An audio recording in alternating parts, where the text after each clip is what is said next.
Hello বন্ধুরা, অনেক দিন ভিডিও করা হয়নি। আমার শরীর ভালো না বলে, আমার গলা শুনে বুঝতে পারছো যে আমার শরীর ভালো না। তো আজ একটা ভিডিও করতে যে আজ হচ্ছে ভীম একাদশী।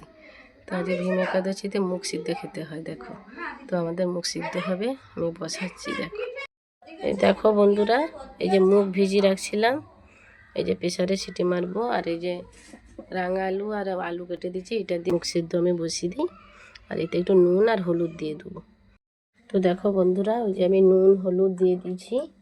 প্রেসারে কড়াতে হয়, তো প্রেসারে দিলে তাড়াতাড়ি হবে, ওই জন্য প্রেসারে বসিয়ে দিচ্ছি। আর এটা ভীম একাদশীতে খেতে হয়। এই দেখো বন্ধুরা, আমার মুগ সিদ্ধ তৈরি হয়ে গেছে। প্রেসারে করছিলাম, তো একা সরষে তেলে ফোড়ন দিয়ে একে সাঁতলে দিয়েছি। তো তৈরি হয়ে গেছে।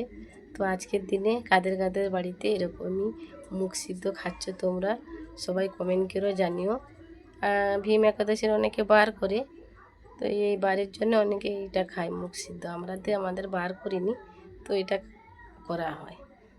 তো কেমন লাগলো সবাই কমেন্ট করে জানিও। টাটা বন্ধুরা।